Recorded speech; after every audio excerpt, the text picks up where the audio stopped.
صحیح ہے, بالکل ٹھیک ہے. راجہ صاحب آپ کیسے دیکھ رہے ہیں ان فیصلوں کو؟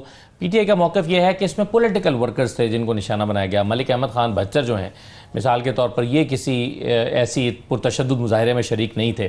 اور پھر جو وکیل صاحب ہیں جو اس معاملے میں جنہوں نے جس طرح سے ٹرائل چلا ہے اس پر اعتراضات اٹھاتے ہوئے شفقت اوان صاحب ہیں, انہوں نے جو رائے کا اظہار کیا. راجہ صاحب آپ کے خیال میں کیا ٹرائل میں کمزوریاں ہیں؟ کیونکہ وہ کہتے ہیں کہ کچھ ایسے ملزمان تھے جن کے خلاف گواہان ہی پیش نہیں ہوئے, شہادتیں ہی موجود نہیں تھیں, لیکن سزائیں سب کو ہو گئیں. بہت شکریہ. 9 مئی کے واقعات پہلے دن سے ہی اپینین ڈیوائیڈڈ تھی. جی مثلاً مجھے یاد ہے شوکت یوسف زئی صاحب تو لوگوں کو منع کر رہے تھے کہ اس طرف مت جائیں, اس طرف مت جائیں.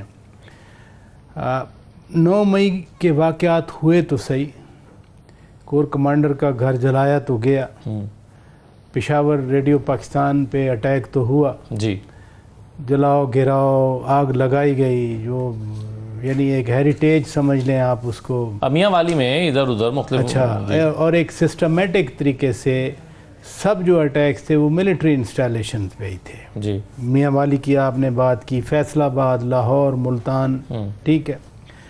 اب یہ ہو نہیں سکتا کہ اتنے سارے اٹیکس ہوتے اور نہ کوئی ایف آئی آر رجسٹر ہوتی نہ کچھ ہوتا, تو میں اور آپ ہم پوچھتے کہ بھئی یہ کیا ہے, کیا ریاست اتنی بے بس ہے, اتنی بے بس ہے کہ جو آئے چڑھ دوڑے اور وہ جو ہے وہ آگ لگا دے, گھر میں گھس جائے. میرے لیے سب سے تکلیف دہ چیز جو تھی اس پورے اس دن کے واقعات میں وہ شہداء کی یادگاروں کی بے حرمتی تھی. صحیح, کہ جنہوں نے اس ملک کے لیے اپنی جان قربان کر دی, ہم ان کو کس طرح سے ان کی یادگاروں کی بے حرمتی کی. یہ کس نے کی کس نے نہیں کی, یہ نون لیگ کے منسٹر بیٹھے ہیں سامنے, وہ پی ٹی آئی کے بڑے لیڈر ہیں, بڑے کمیٹڈ لیڈر ہیں, وہ جو بات کرتے ہیں وہ والی نہیں ہوتی کہ کل آئے ہوئے ہیں پی ٹی آئی میں, وہ شروع سے ہی ہیں اور ان کا ایک سٹینس ہے. مگر پرائز صاحب اس میں جو اعتراض وہ یہ اٹھا رہے ہیں کہ جن لوگوں نے وہ ابھی یہ شوکت یوسف زئی صاحب تو کہتے ہیں کہ جن لوگوں نے کیا انہیں تو سزائیں ملنی ہی چاہیے تھی, اس میں تو کوئی بحث ہی نہیں ہے, لیکن کیا پولیٹیکل وکٹمائزیشن بھی ہو رہی ہے اس میں؟ مثلا شاہ محمود قریشی صاحب کے بارے میں سمجھا جاتا ہے کہ وہ تو کسی پرتشدد مظاہرے میں شریک نہیں تھے, کراچی میں تھے اس دن اور کسی مظاہرے میں شریک نہیں تھے. اسی طرح سے ملک احمد خان بچر کے بارے میں, تو کیا پولیٹیکل وکٹمائزیشن ہو رہی ہے؟ اسی لیے جو کامنٹ پہلے ہم شیئر کر رہے تھے کہ فیصلہ اگر ویک ہے, اور یہ بھی نہیں ہے کہ اس فیصلے کو چیلنج نہیں کیا جا سکتا, یہ فیصلہ تو آبویسلی چیلنج ہوگا. جو ویک ہے تو وہ اڑ جائے گا نا فیصلہ, یہی گراؤنڈز پہ. اور مجھے یاد ہے الیکشن سے پہلے جن کیسز میں خان صاحب کو سزائیں دی گئی تھی, مثلا اس میں تو اس وقت ہم بھی کہتے تھے کہ ہیسٹ میں جو انصاف ہو رہا ہے یہ اڑ جائے گا, اور وہی ہوا. صحیح ہے, یعنی اس میں 190 ملین اسٹرلنگ پاؤنڈ نہیں تھا ان فیصلوں میں. یہ تو ابھی فیصلہ آیا جس کی سزا میں وہ ابھی جیل میں ہیں, تو وہ فیصلے اڑ گئے. جو لیکونہ ہے فرض کیا اگر ان سزاؤں میں یا ان ناموں میں, وہ تو پھر چیلنج ہو جائے گا, اور اس کا ریڈریسل اگر خان صاحب کو اپنی ذات کے لیے مل گیا. ایک چیز میں اور بھی بات کرنا چاہ رہا ہوں, جو مذاکرات کی بات شوکت یوسف زئی صاحب نے کی, مثلا جو تقسیم والی بات میں کر رہا ہوں کہ ان کی بات آپ سنیں گے یہ بالکل 190 ڈگری ان کے مخالفت میں ہوگی, وہ جو بات کر رہے ہیں وہ ان کی 360 ڈگری مخالفت میں ہوگی. مصیبت یہی ڈویژن ہے کہ انصاف اگر واقعی جوڈیشیس ہو جائے انصاف, پھر بھی ہم کہیں گے کہ نہیں یہ انصاف نہیں ہے. اور اسی تقسیم کی وجہ سے ابھی 4-5 دن پہلے جو خان صاحب کا ٹویٹ آیا, انہوں نے تو پھر ہٹ آؤٹ کیا, انہوں نے پھر فرد واحد کی بات کی, اور انہوں نے کہا کہ مذاکرات کے وقت ختم ہو گیا.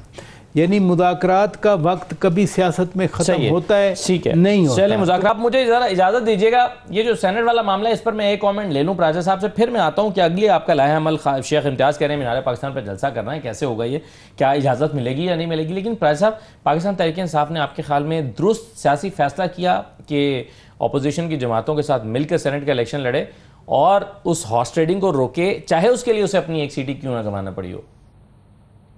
آج صبح ہیڈ لائن میں نے ایک دیکھی, ایک ٹی وی چینل پہ تھی, کل سے چل رہی تھی, بیان تھا کسی کا کہ حکومت اور اپوزیشن اتحاد نے مل کر سازش ناکام بنا نہیں، یہ بھی ہو سکتا تھا کہ حکومت اور اپوزیشن اتحاد نے مل کر تمام سیٹیں جیت لی یہ بھی ہو سکتا تھا. تو اب پتہ نہیں وہ سازش کون کر رہا تھا. جیسے اگر تمام سیٹیں بھی جیت لی ہیں تو جب حکومت اور اپوزیشن کے اتحاد نے مل کر شکست دی ہے تو کس کو شکست دی ہے؟ خرم ذیشان کیا خرم؟ دیکھیں نا مجھے ذرا کمپلیٹ تو کرنے دے اپنی بات. ٹھیک ہے، رشاد حسین صاحب کو، عائشہ بانو کو، کیا خرم ذیشان صاحب کو یا عرفان سلیم صاحب کو؟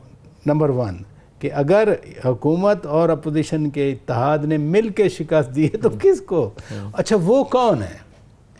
عرفان سلیم صاحب، خرم ذیشان صاحب ہمارے بھائی ہیں یار وہ، لیکن ہمیں نام تو لینا پڑ رہا ہے. وہ کون ہے بھائی؟ وہ بالکل ایسے ہی ہیں جیسے محترم یوسف زئی صاحب ہیں. تو کیا پرانے پولیٹیکل ورکرز ہیں. کیا اب گنڈاپور صاحب، جنید اکبر خان صاحب، بیرسٹر گوہر خان صاحب، شیخ وقاص اکرم صاحب، کیا یہ اپوزیشن کو ساتھ ملا کے ان کو شکست دے رہے ہیں؟ دیکھیں نا، اس چیز کی کوئی ایکسپلینیشن نہیں ہے. یہ درست بات ہے یوسف زئی صاحب کی کہ ہارس ٹریڈنگ ہونا تھی، کیونکہ بہت سارے ایک بار پہلے کمپرومائز، اس طرح سے کمپرومائز نہیں، یونانیمس کہہ لیں، وہ جب صدر زرداری صاحب صدر بنے تھے 2008 میں، اس وقت پہلی دفعہ، تو اس وقت بھی یہ فارمولہ کے پی میں آیا تھا اور آرگومنٹ یہی تھا کہ ہارس ٹریڈنگ سے بچ گئے ہیں. لیکن اب سوال جو آپ نے کر دیا یوسف زئی صاحب کو، ایگزیکٹلی میرے ذہن میں یہ سوال آ رہا تھا کہ آپ کے بندے، یعنی آپ کو ٹرسٹ نہیں ہے پھر ان کے کہ وہ بک جاتے. کیونکہ اگر، اور یہ کیا کہہ رہے تھے؟ عرفان سلیم صاحب کو میں سنتا رہا، خرم ذیشان صاحب کو سنتا رہا، وہ کہہ رہے تھے کہ اے ٹی ایمز کو ٹکٹ دیے جا رہے ہیں. بھئی پھر آپ اپنی اے ٹی ایمز بھی تو سامنے لے کے آ گئے نا. اگر حکومت کی طرف سے اے ٹی ایمز آئی ہیں، یہ آرگومنٹ 2 طرح سے ہو سکتا ہے. مثلا ابھی جو بات کی کہ پارلیمنٹیرینز کیسے دہشت گرد ہو سکتے ہیں، ہم نے اسی اسمبلی میں یہ بھی سنا تھا کہ ہیروئن نکل گئی ہے ایک اور پارلیمنٹیرین، اور اللہ کی گواہی آ گئی تھی پارلیمنٹ کی.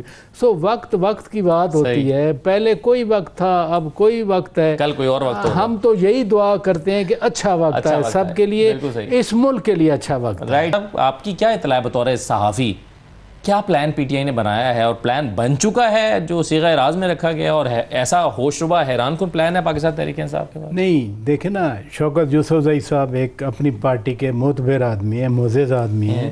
جب وہ آن ریکارڈ آپ کو کہہ رہے ہیں کہ پلان بن چکا ہے اور پارٹی نے اناؤنس کرنا ہے، تو پھر میں کیسے جرت کر سکتا ہوں میں کہوں کہ پلان نہیں بنا؟ دیکھیں نا، وہ ایک ذمہ دار شخص نہیں، مگر وہ اتنا کامیابی سے صیغہ راز میں رکھا گیا کہ آپ کو اور مجھے معلوم نہیں ہے، یہ تو ہمیں تسلیم کرنا چاہیے. ہمیں تھوڑا سا جو جرنلسٹ کے طور پہ ہم اسیسمنٹ کر سکتے ہیں اپنی انفارمیشن نہیں ہے.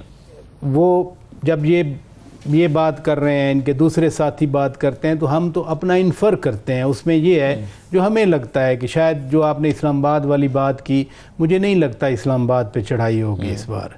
یعنی صوبوں میں، ڈسٹرکٹس میں، اپنے جہاں کوئی ہیں وہیں پہ احتجاج کریں گے. لیکن وہ جو فرما رہے ہیں، ظاہر ہے ہمیں انتظار کرنا چاہیے. میری اسیسمنٹ یا آپ کی اسیسمنٹ جو ہے وہ تو میٹر نہیں کرتی، جو ان کی اناؤنسمنٹ ہوگی وہ. ہاں، یہ بات جو بار بار آپ کر رہے ہیں، آپ نے ان کے ساتھ بھی بات کی کہ ہوگا کیسے. دیکھیں نا، بڑے دھوم دھام سے اکتوبر والا بھی آیا احتجاج، پھر نومبر والا بھی احتجاج آیا. جب خود خان صاحب جب 25 مئی 2022 کو لے کے آئے، وہ نتائج نہ نکلے جو اس وقت چاہ رہے تھے. اس وقت تو پارٹی، خاص طور پر 2022 میں پارٹی یونائٹڈ بھی تھی، کوئی اختلافات بھی نہیں تھے. اور میں ضرور اپریشیٹ کروں گا یوسف زئی صاحب کو. ان کا کل پرسوں میں کچھ سن رہا تھا، فواد چودھری صاحب بار بار کہہ رہے ہیں شروع سے ہی کہ پارٹی کو 9 فروری کو احتجاج کرنا چاہیے تھا. 8 کا الیکشن تھا، جب 9 فروری کو احتجاج ہوا. اب جب آپ کہتے ہیں کہ احتجاج کون لیڈ کرے گا احتجاج کو، فرض کیا یعنی آپ نے جو پولیٹیشین کچھ تو ڈیٹین ہو گئے جن کے بارے میں آپ نے بات کی، جو باقی تھے ان کو نکال دیا. اب فرنٹ پہ کچھ تو بھی ہو. پارٹی کا ڈھانچہ اس وقت متاثر ہے. سنیں نا یوسف زئی صاحب صرف ایک سیکنڈ. یوسف زئی صاحب شانگلہ کو جانتے ہیں کس بندے سے کیا کام لینا ہے, کس کو نکالنا ہے. اب جو آگے آئے ہوئے ہیں وہ نہیں جانتے, ان کا کنیکٹ نہیں ہے. میں یہ نہیں کہہ رہا وہ غلط ہے, کوئی ایکٹیویٹی نہیں ہے سر, وہ ہم مطلب